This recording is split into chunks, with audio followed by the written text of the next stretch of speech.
Assalamualaikum warahmatullahi wabarakatuh. Apa kabar Anda semua? Semoga selalu dalam keadaan sehat walafiat di tengah proses hukum yang berlangsung terhadap Irjen Pol Verdi Sambo berkaitan dengan pembunuhan terhadap Brigadir Yosua itu.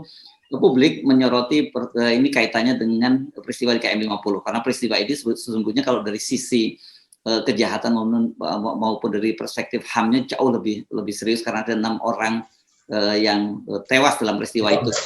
Dan kemudian juga sejumlah anggota DPR juga mempertanyakan soal ini dalam rapat kerja dengan Kapolri.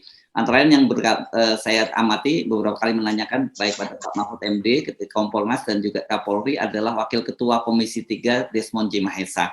Nah, kemarin dalam rapat kerja dengan Komisi 3, Kapolri menyatakan bahwa polisi akan membuka kasus itu kembali jika ditemukan novum atau bukti baru. Nah, saya akan mengajak Anda untuk mendiskusikan soal ini dengan Presiden Asosiasi Ahli Pidana, yakni Dr. Muhammad Taufik. Assalamualaikum, Mas Taufik. Waalaikumsalam warahmatullahi wabarakatuh. Suara saya bisa diterima jelas, Mas Subeno? Ya, clear, Mas. Oke. Ya, jadi ini menarik ya, karena kalau kita lihat kasusnya sebenarnya banyak juga kejadian mirip soal CCTV yang menonjol. Bahkan kalau yang terjadi di KM 50 itu tempat lokasi peristiwanya sekarang udah digusur. Ya. Nah, apakah mungkin gitu memunculkan novum atau bukti baru dalam kasus semacam ini seperti yang diinginkan oleh Kapolri? Ya. Pertama kita bicara dulu arti novum ya. Jadi upaya hukum yang bisa dilakukan sebagaimana tawaran Kapolri dalam rapat kerja dengan Komisi 3, sepanjang ada novum atau bukti baru, kita akan lakukan penyidikan ulang. Nah, pertama saya ingin sampaikan dulu di ruang ini sifatnya pencerahan ya. Jadi yang benar itu bukan novum ya, yang benar itu hal-hal baru yang belum pernah terjadi di dalam persidangan, yang seandainya itu nanti disajikan akan merubah jalannya persidangan. Nah, salah satunya novum. Novum itu hanya salah satu saja ya. Artinya kejadian-kejadian baru itu bisa saja perilaku hakim, perilaku jaksa yang tidak cermat dan seterusnya itu yang bisa dijadikan proses peninjauan kembali atau PK, dan ini memang tepat kalau upaya hukumnya PK. Kenapa? Karena PK atau peninjauan kembali itu hanya bisa diajukan terhadap perkara-perkara yang sudah berkekuatan hukum tetap. Artinya berkekuatan hukum tetap itu sudah selesai, baik selesai di tingkat pertama, tingkat banding atau kasasi. Nah, sebelum ke sana nih Mas Subeno Arif, yang membuat saya masgul itu karena kita ini menganut tata hukum civil law. Ya. Civil law itu artinya ketika seseorang menjadi korban kejahatan, ya, proses hukum yang menyertai dia, yang memperbolehkan hak-hak dia dipenuhi itu hanya terjadi pada saat penyidikan. Ketika seseorang menjadi korban itu hak-hak dia dipenuhi itu pada saat penyidikan. Ketika sudah berada di ruang sidang atau persidangan, maka kapasitas atau posisinya itu sudah digantikan oleh jaksa dan oleh pengadilan. Nah, jadi kemasgulan saya ini setidaknya didukung oleh 3 hal. 1, civil law itu memberikan kewenangan dan kekuasaan yang begitu besar kepada negara, ya. Dan negara ini diwakili oleh polisi, negara ini diwakili oleh jaksa yang menyajikan data di depan sidang, dan nanti yang mengadili adalah hakim. Ya. Pertanyaan yang mendasar bagi orang awam, nggak usah belajar hukum deh, karena civil law itu beban kewajibannya semua diambil alih negara, terutama korban. Justru yang punya hak ini pelaku kejahatan, ya. Kalau korban ini sudah tidak punya hak. Nah, celakanya kalau korban ini diwakili polisi, diwakili jaksa, diwakili hakim, dan kebetulan mereka ini termasuk dalam tataran yang polisi jelek, jaksa jelek, hakim jelek, ya, kan celaka. Kenapa celaka? Karena mereka akan berproses pada yang disebut sebagai sistem peradilan pidana berdasarkan hukum positif. Hukum positif itu apa? Hukum yang berlaku di negara kita. ya. Nah, apapun yang dilakukan polisi, dilakukan jaksa, dilakukan hakim, masyarakat berteriak sekeras mungkin. Kalau mereka menganggap itu sudah selesai dan sudah adil, selesai, masyarakat nggak punya apa-apa. Beda dengan Eropa ya, beda dengan Amerika. Mereka ini kontinental, jadi mereka punya juri yang akan menilai. Tetapi saya ingin sampaikan, apa sih sebenarnya yang disampaikan oleh Kapolri? Nampaknya Kapolri dalam tanda petik juga mendengar bahwa terbongkarnya Sambo ini kalau ditarik ke belakang kan berhubungan dengan Satgasus. Dan Satgasus ini kan selama ini makhluk apa ya? Dia berdasarkan surat perintah tetapi memiliki kewenangan dari hulu sampai hilir, memiliki kewenangan segala perkara. Jadi saya menyebutnya itu sebagai super bodinya di dalam polisi.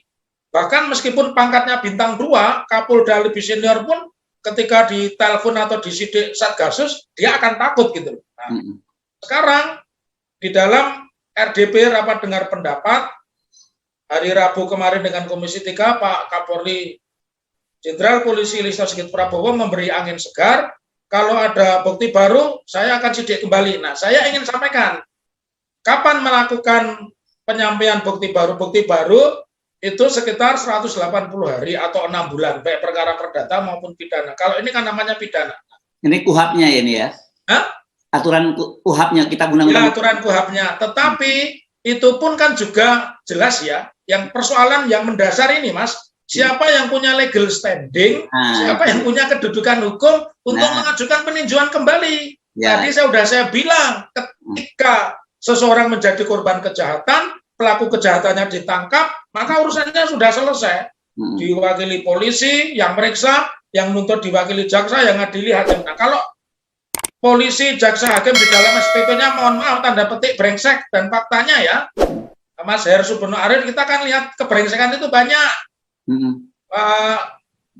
Putri, istrinya Sambo, tidak ditahan.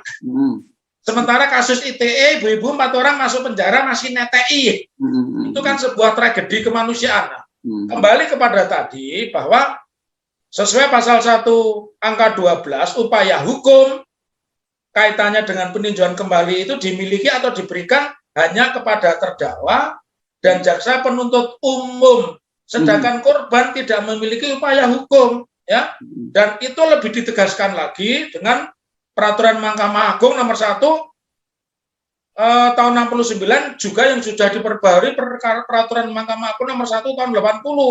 Jadi yang berhak mengajukan PK ini justru terpidana. Nah, kalau kemarin mereka sudah diputus bebas, mereka mengajukan bahwa saya tidak bersalah, gugat ganti rugi, kan jadi berabe ya. Jadi inilah yang saya bilang masyarakat kan seperti dapat angin segar ya.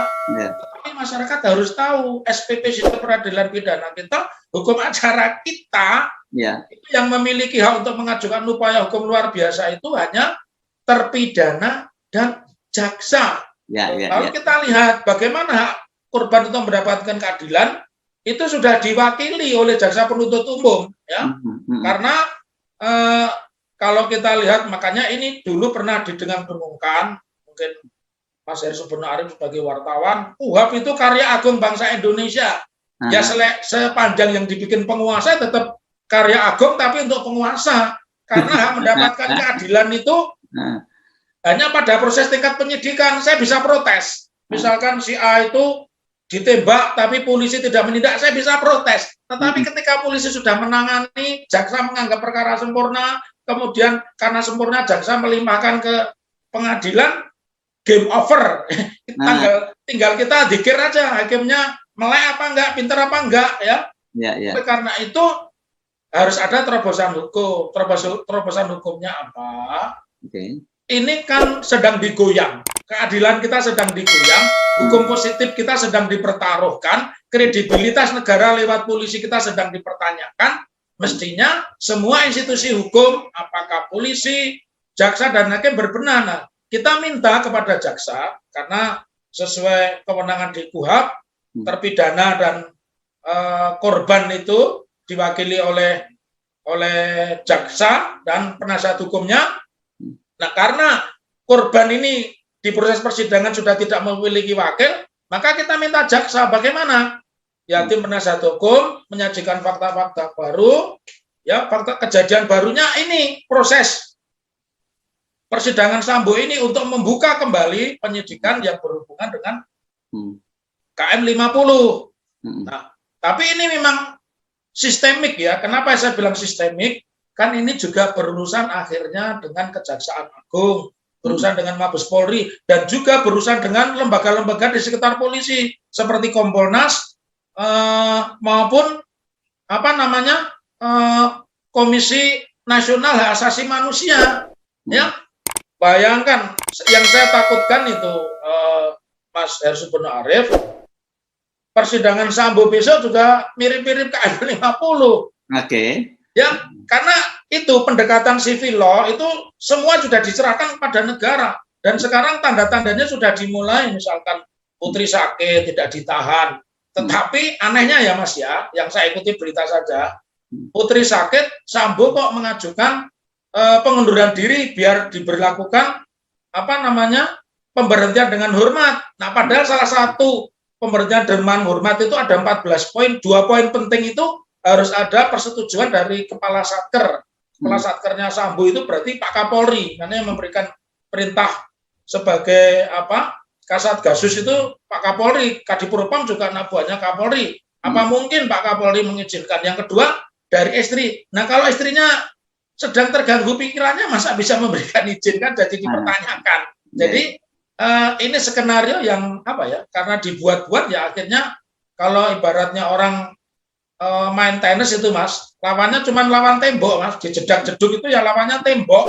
Jadi apakah berhenti di sini? Kembali kepada pertanyaan tadi. Tidak, kita harus menggiring jaksa ini sebagai pengacara negara, warga negara yang dirundung haknya sampai mati, tetapi penembaknya malah dibebaskan. Nah, sekarang ditemukan bukti baru, ternyata ada silent operation dari sebuah lembaga ya, yang lembaga itu ilegal ya, lembaga ilegal karena tidak pernah bisa diaudit sumber keuangannya dari mana dan seterusnya, yang ternyata menimbulkan kematian. Jadi tidak boleh di negara yang selalu menyebut dirinya berdasar hukum, tegakkan supremasi hukum, tapi ada orang yang berbuat semau-maunya, berbuat uraan, mengangkangi hukum. Begitu, Mas. Oke. Nah, artinya ini betul-betul sebenarnya walaupun pintu dibuka oleh Pak Kapolri, tapi normatif gitu ya. Tapi walaupun normatif, menurut saya pengacara dari keluarga Laskar FPI ini bisa memanfaatkan peluang itu kan. Jadi di tahapan yang tadi ada usulkan, oke, susun fakta bukti-bukti baru, kemudian diajukan ke jaksa, bisa seperti itu? Ya, mekanismenya memang seperti itu, Mas. Jadi jangan dibayangkan seperti persidangan perdata. Kalau perdata begitu bukti baru, boleh saya datang. Atau kalau terdakwa terpidana, terpidana bisa datang mengajukan bukti baru dan sebagainya, dan itu sangat banyak dimanfaatkan. Tetapi kalau korban ini kan tidak diwakili, ini celakanya. Celakanya pintu itu dibuka, tetapi ya kalau bahasa Jawa ya, kepalanya bisa ke depan, ekornya masih gue pegang nih. Sepanjang ekornya saya pegang, ya lu mau masuk dari mana? Kepala doang. Kepala doang kan berarti bukan badan. Kalau badan kan dari kepala sampai ekor itu harus masuk semua. Jadi ini ada satu proses hukum yang dibuka seluas-luasnya, tetapi yang menjalankan negara. Nah, kita ingin ada political will enggak, kemauan politik enggak, terutama ini desakannya dari Jaksa Agung, Mas. Kalau kemarin saya lihat Jaksa Agung menangkap koruptor ya, Apeng dengan menggunakan tentara, ini kenapa tidak? Kan juga tidak dilarang. Jadi sebaiknya teman-teman penasihat hukum atau yang mewakili keluarga korban KM 50 itu mendatangi kejaksaan. Karena tadi yang Mas Heru Subono sebutkan di depan, itu kan sudah diratakan dengan tanah KM 50, yang itu rest area. KM 60 saja masih bisa minum-minum, bisa ngopi-ngopi sekarang. Masa KM 50-nya hilang? Nah, jadi ini minimal bisa dimasukkan sebagai obstruction justice. Ya. Kemudian kalau memang di situ bisa ditandakan, dicirikan, oh ini ada mobil Fortuner ya, Fortuner siapa yang naiki, nomornya sama atau tidak, nah itu juga bisa. Dan kemudian juga secara faktual sudah diakui oleh Pak Sigit dengan istilah beliau dibubarkannya Satgasus, berarti memang ada ya badan-badan di lingkungan kepolisian ini yang bergeraknya secara misterius. Sangat berbahaya kalau negara dikelola dengan cara-cara misterius seperti itu, dan itu tidak bisa dibenarkan karena perbuatan negara ini menghilangkan nyawa. Menghilangkan nyawa itu hukuman yang paling berat, apalagi dengan disengaja, misalnya saja mati kok, dan kurungannya paling rendah 20 tahun. Demikian Mas Hersubeno. Oke, jadi sebenarnya begini, kalau kita mengikuti jalur legal formal itu sangat normatif gitu ya. Ya. Dan ini berarti penting kalau gitu kan harus ada tekanan, seperti dalam kasus Pak Sambo ini kan juga menjadi sukses itu karena ada tekanan publik gitu ya. Ya. Menurut Anda jalur-jalur semacam itu bisa dilakukan? Ini tentu saja bukan pendapat seorang ahli pidana murninya, tapi dari sisi Anda mengamati prosesnya yang terjadi sekarang. Ya. Hukum itu selalu berhubungan dengan politik. Sekarang kekuatan politik ini adanya di media sosial, ya seperti channelnya Poinnya Hersubeno Arif, channelnya Refli Harun, channel-channel yang punya subscribe besar ini kan punya pengaruh. Jadi sudah saatnya pembangunan hukum, upaya menemukan keadilan itu ditempuh lewat cara-cara seperti ini. Ini kan blessing in disguise. Ya. Coba kalau ini pendekatan hukum formal, Mas, nggak bakal ada peluang untuk bisa mengadili Sambo. Paling muncul bahwa itu polisi mabuk tembak-tembakan, orang Kapolres yang pangkatnya Kombes calon jenderal sudah mengatakan begitu, selesai kan. Kompolnas yang juga mantan jenderal saja sudah mengatakan begitu kan selesai. Jadi hukum dan politik itu sesuatu yang saling pengaruh-mempengaruhi. Nah sekarang kalau kita mengharapkan jaksa tidak mungkin, mengharapkan pemerintah Pak Jokowi pun sebenarnya kan punya kewenangan ya mencopot Kapolri dan seterusnya, membubarkan pun dia punya kewenangan. Tetapi persoalannya karena ini saluran-saluran politik formalnya, dan saya tidak GR Mas, salah satu rapat Komisi 3 kan karena mendengarkan suara medsos. Kenapa Komisi 3 berdiam diri? Setelah kita tekan akhirnya kan mereka rapat juga. Jadi saya mengatakan sekarang media sosial terutama channel-channel YouTube, Instagram, Facebook, TikTok ini punya pengaruh besar. Inilah yang saya sebut blessing in disguise. Dan sekarang ini momentum yang tepat buat kita untuk menegakkan yang disebut street justice. Buat saya ini street justice. Dan ini tidak dilarang dalam undang-undang. Yang dilarang undang-undang itu kan sesuatu yang bertentangan dengan hukum positif. Street justice ini kan mengadili sebuah peristiwa, menganalisa, dan kemudian membuka pikiran orang, membuka hati orang supaya dia berpikir cerdas, dia berpikir jujur, dan akhirnya mengambil tindakan-tindakan yang positif. Saya pikir kalau saya sebagai orang hukum, saya tidak akan lepas dari itu. Saya percaya bahwa di mana ada kemauan, di situ ada jalan. Ya, where is a will, there is a way. Di mana ada kemauan pasti, dan Allah pasti memberi jalan. Dan ini jalan yang bagus.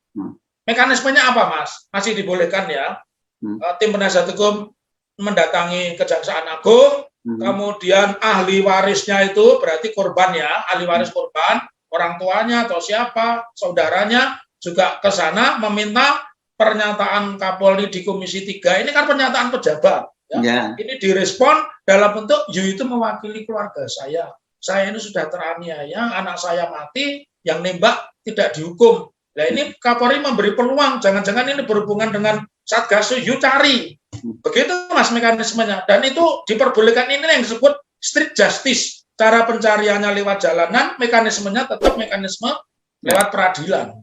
Oke, Mas Taufik ya, karena kita lihat ini ada semacam political will. Ada niat dari Kapolri untuk bersih-bersih di internal.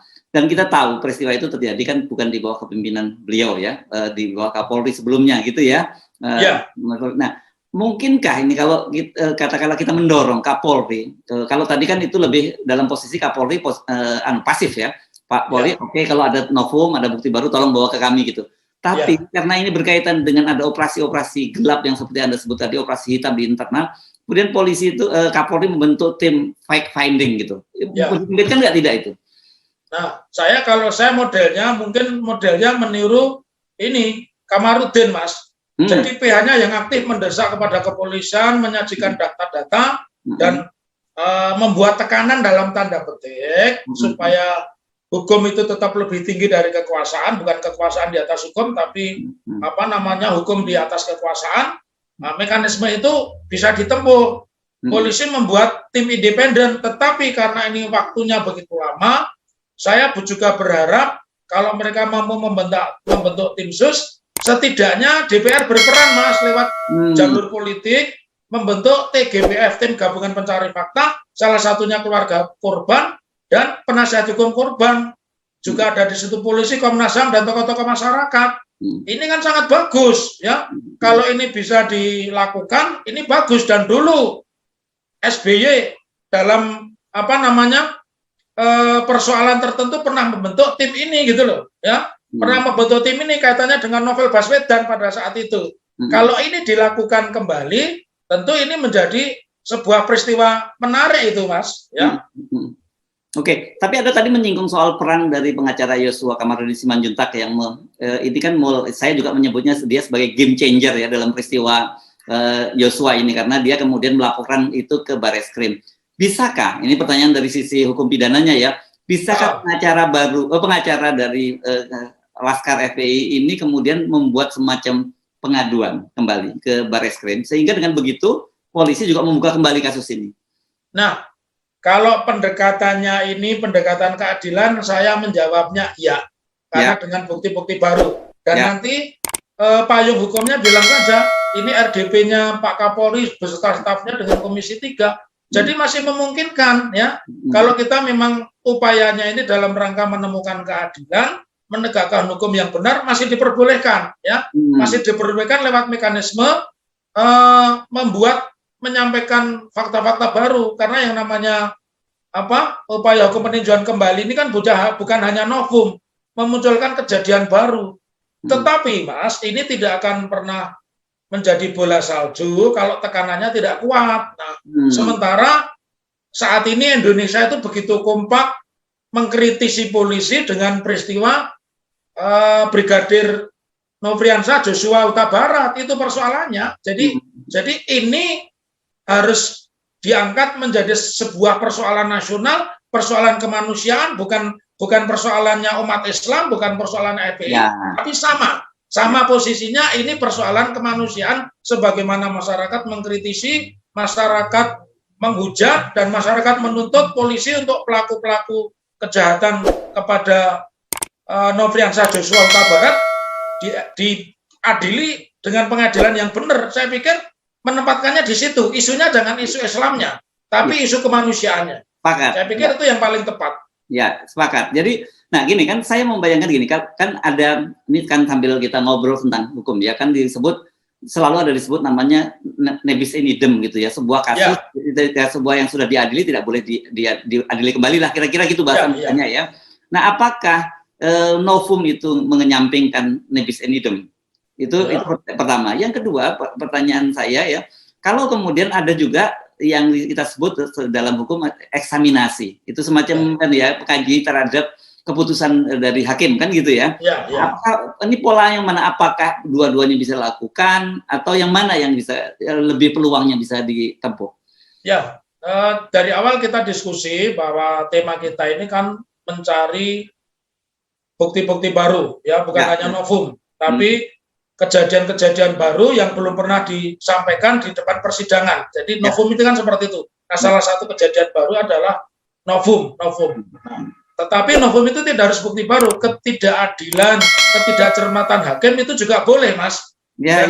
Karena kan vonis bebas ini ya, para tersangkanya dibunuh. Iya. Jadi ketidakcermatan hakim ini lebih kuat lagi. Ternyata penyidiknya saja mengatakan ada yang namanya Satgasus. Ini fakta. Jadi kalau saya, eksaminasi itu upaya hukum yang tidak punya kekuatan mengikat.